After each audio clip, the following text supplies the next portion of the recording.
ಹಲವರನ್ನ ಚಿಂತೆಗೀಡು ಮಾಡುವ ಮೊಡವೆ ಮುಖದಲ್ಲಿ ಮೂಡೋದು ಹೇಗೆ? ಪಿಂಪಲ್ಗೆ ಏನೇನ್ ಕಾರಣ? ಪಾರಾಗೋದು, ಪರಿಹರಿಸಿಕೊಳ್ಳೋದು ಹೇಗೆ? ಬನ್ನಿ ತಿಳಿಯೋಣ. ಮೊಡವೆ ಸಮಸ್ಯೆ, ಇಲ್ಲಿವೆ ಪರಿಹಾರಗಳು.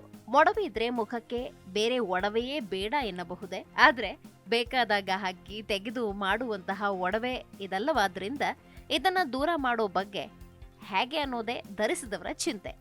ಮುಖದ ಚಂದಕ್ಕೆ ಇದೊಂದು ದೃಷ್ಟಿಬೊಟ್ಟು ಅನ್ನೋ ಕಾರಣಕ್ಕೆ ಮಾರುಕಟ್ಟೆಯಿಂದ ಏನೇನೋ ಕ್ರೀಮ್ಗಳನ್ನ ತಂದು ಪ್ರಯೋಗಿಸ್ತೇವೆ. ಮೊಡವೆಗೆ ಮೇಲಿಂದ ಲೇಪಿಸೋದು ತಕ್ಷಣದ ಪರಿಣಾಮವನ್ನ ಬೀರಬಹುದಾದ್ರೂ ಸರಿಯಾದ ಪರಿಹಾರ ಅಲ್ಲ. ಇದಕ್ಕಾಗಿ ಆಹಾರದಲ್ಲಿ ಕೆಲವೊಂದು ಬದಲಾವಣೆಗಳನ್ನ ಮಾಡಿಕೊಳ್ಳಬೇಕಾಗತ್ತೆ. ಮುಗಿಯದ ವಾಯು ಮಾಲಿನ್ಯ, ಬಿರು ಬಿಸಿಲು, ಅಸಂಬದ್ಧ ಆಹಾರ ಪದ್ಧತಿಗಳು ಇವೆಲ್ಲವೂ ತ್ವಚೆಯ ಆರೋಗ್ಯವನ್ನ ಹಾಳು ಮಾಡುತ್ತೆ. ಹಾಗಾಗಿ ಆಹಾರದಲ್ಲಿ ಬದಲಾವಣೆಯನ್ನ ಮಾಡಿಕೊಳ್ಳುವುದರಿಂದ ಮೊಡವೆಯನ್ನ ಸಂಪೂರ್ಣವಾಗಿ ತೊಡೆಯಬಹುದು ಎಂದಲ್ಲ, ಆದ್ರೆ ಚರ್ಮದ ಆರೋಗ್ಯವನ್ನಂತೂ ಖಂಡಿತವಾಗಿ ವೃದ್ಧಿಸಿಕೊಳ್ಳಬಹುದು. ಇದರಿಂದ ಚರ್ಮದ ಉರಿಯೂತಗಳು ಕಡಿಮೆಯಾಗಿ ಮೊಡವೆಯ ಸಂಭಾವ್ಯತೆ ಕ್ಷೀಣಿಸಬಹುದು. ಆಹಾರ ಹೇಗಿದ್ರೆ ಚರ್ಮಕ್ಕೆ ಹಿತ, ಮೊಡವೆಯನ್ನ ತೊಡೆಯೋದಕ್ಕೆ ಏನೇನು ಮಾಡಬಹುದು ನೋಡ್ತಾ ಹೋಗೋಣ. ತಲೆ ಹೊಟ್ಟು, ಎತ್ತಣ ಮಾಮರ ಎತ್ತಣ ಕೋಗಿಲೆ ಅಂತ ಯೋಚಿಸಿದ್ರೆ ಒಂದಕ್ಕೊಂದು ಸಂಬಂಧ ಇದೆ. ತಲೆ ಹೊಟ್ಟಿನ ಸಮಸ್ಯೆಯು ಮೊಡವೆಗಳನ್ನ ಹೆಚ್ಚಿಸಬಲ್ಲದು.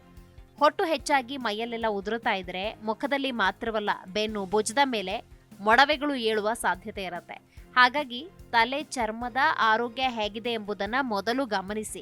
ತಲೆಯಲ್ಲಿ ಹೊಟ್ಟಿದ್ರೆ ಅದಕ್ಕೆ ಮೊದಲು ಔಷಧ ಮಾಡಿ. ಶುದ್ಧ ಆಹಾರ, ನಾವೇನು ತಿನ್ನುತ್ತೇವೆ ಅನ್ನೋದು ನಮ್ಮ ಚರ್ಮದ ಮೇಲೆ ನೇರವಾಗಿ ಪರಿಣಾಮ ಬೀರುತ್ತೆ. ಹಾಗಾಗಿ ಶುದ್ಧವಾದ ಆಹಾರವನ್ನೇ ಆಯ್ಕೆ ಮಾಡಿಕೊಳ್ಳಿ. ಅಂದ್ರೆ ಕೃತಕವಾದ ಎಲ್ಲವನ್ನ ದೂರ ಇರಿಸಿ. ಪ್ಯಾಕ್ ಮಾಡಿದ ಆಹಾರಗಳು, ಬಣ್ಣ, ಸಕ್ಕರೆ ಭರಿತ ತಿನಿಸುಗಳು, ಸಂಸ್ಕರಿತ ಆಹಾರಗಳನ್ನ, ಸಂರಕ್ಷಕಗಳು ಮತ್ತು ಇತರ ರಾಸಾಯನಿಕಗಳಿರುವ ಆಹಾರಗಳನ್ನ ಸೇವಿಸಬೇಡಿ. ಮನೆಯಲ್ಲಿ ಮಾಡಿದ ತಾಜಾ ಆಹಾರಗಳು ಮಾತ್ರವೇ ಜೀರ್ಣಾಂಗಗಳನ್ನ ಮತ್ತು ಈ ಮೂಲಕ ಚರ್ಮವನ್ನ ಚೆನ್ನಾಗಿ ಇರಿಸಬಲ್ಲದು. ನಿದ್ದೆ, ಮಾನಸಿಕ ಒತ್ತಡ ಕಡಿಮೆ ಮಾಡುವ ಸುಲಭ ವಿಧಾನಗಳಲ್ಲಿ ಕಣ್ತುಂಬ ನಿದ್ದೆ ಮಾಡುವುದು ಒಂದು. ದಿನದ ಯಾವುದೇ ಹೊತ್ತಿನಲ್ಲಿ ಒಂದಿಷ್ಟು ನಿದ್ದೆ ಮಾಡಿದರಾಯ್ತು ಎಂದಿದ್ರೆ ಚರ್ಮದ ಆರೋಗ್ಯ ಸುಧಾರಿಸೋದಕ್ಕೆ ಸಾಧ್ಯವಿಲ್ಲ. ದೇಹದ ಆಂತರಿಕ ಗಡಿಯಾರ ಹಗಲು ಇರುಳಿನ ನೈಸರ್ಗಿಕ ಸಮಯಕ್ಕೆ ಹೊಂದಿಕೊಂಡಿರುವುದು ಅಗತ್ಯ. ಹಾಗಾಗಿ ಚೆನ್ನಾಗಿ ನಿದ್ದೆ ಮಾಡಿ ನಳನಳಿಸುವ ತ್ವಚೆಯನ್ನ ನಿಮ್ಮದಾಗಿಸಿಕೊಳ್ಳಬಹುದು.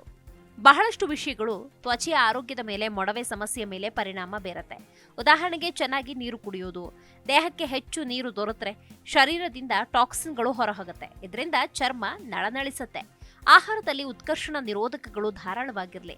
ಋತುಮಾನದ ಹಣ್ಣು ತರಕಾರಿಗಳನ್ನ ತಿನ್ನೋದಕ್ಕೆ ದಾಕ್ಷಿಣ್ಯ ಮಾಡಿಕೊಳ್ಳಲೇಬೇಡಿ. ಒಮೆಗಾ 3 ಕೊಬ್ಬಿನಾಮ್ಲ ಇರುವ ಆಹಾರಗಳು ಆರೋಗ್ಯಕ್ಕೆ ಮಹದುಪಕಾರವನ್ನ ಮಾಡುತ್ತೆ. ಕಾಯಿಗಳು, ಬೀಜಗಳು, ಕೊಬ್ಬಿನ ಮೀನುಗಳು, ಅವಕಾಡಗಳೆಲ್ಲ ಬೇಕೇ ಬೇಕು. ಯಾವುದಾದ್ರೂ ಅಲರ್ಜಿಗಳು ನಿಮಗಿದೆಯೇ ಗಮನಿಸಿ ನೋಡಿ. ಉದಾಹರಣೆಗೆ ಡೇರಿ ವಸ್ತುಗಳು ನಿಮಗೆ ಅಲರ್ಜಿ ಇದ್ರೆ ಅವುಗಳನ್ನ ತಿಂದಾಕ್ಷಣ ಮೊಡವೆ ಏಳಬಹುದು. ಈ ಬಗ್ಗೆ ಚರ್ಮ ವೈದ್ಯರು ನೆರವಾಗಬೇಕಾಗತ್ತೆ. ಜೀರ್ಣಾಂಗದ ಆರೋಗ್ಯ ಚೆನ್ನಾಗಿಲ್ಲ ಅಂದ್ರೆ ಚರ್ಮದ ಆರೋಗ್ಯ ಅಷ್ಟಕ್ಕಷ್ಟೇ. ಹಾಗಾಗಿ ಹುದುಗು ಬಂದಂತಹ ಪ್ರೋಬಯಾಟಿಕ್ ಆಹಾರಗಳನ್ನ ಧಾರಾಳವಾಗಿ ತಿನ್ನಿ. ಉರಿಯೂತ ಕಡಿಮೆ ಮಾಡುವಲ್ಲಿ ಸತು ಕೂಡ ಸಹಾಯಕ. ಬೀಜಗಳು, ಇಡೀ ಧಾನ್ಯಗಳು, ಕಾಳುಗಳೆಲ್ಲ ನಿಮ್ಮ ಆಹಾರದಲ್ಲಿರಲಿ. ಇದಲ್ಲದೆ ವಿಟಮಿನ್ ಎ ಇರುವಂತಹ ಆಹಾರಗಳನ್ನ ತಿನ್ನಿ. ಚರ್ಮದ ಆರೋಗ್ಯಕ್ಕೆ ಅಗತ್ಯವಾದ ಜೀವಸತ್ವ ಇದು. ಕ್ಯಾರೆಟ್, ಗೆಣಸು, ಹಸಿರು ಸೊಪ್ಪುಗಳೆಲ್ಲ ವಿಟಮಿನ್ ಎ ಇಂದ ಸಮೃದ್ಧವಾಗಿದೆ. Desk bureau, G Kannada news. G Kannada news ಈಗ ನಿಮ್ಮ ಮನೆಯಲ್ಲೇ ನೋಡಿ. ಎಲ್ಲ ಕೇಬಲ್ಗಳಲ್ಲಿ ಈಗ ಲಭ್ಯ.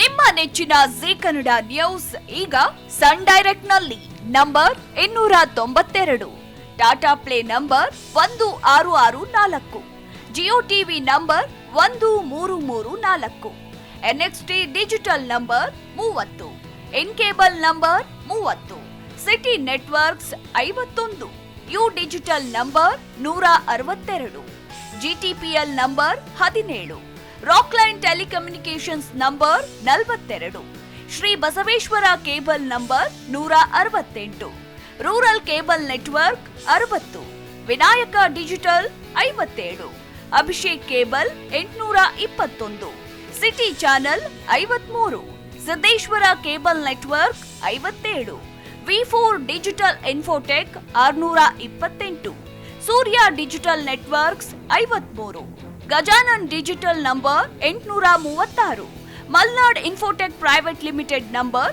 56, Metrocast number 830, victory digital number 167ರಲ್ಲಿ ನೋಡಿ ಆನಂದಿಸಿ.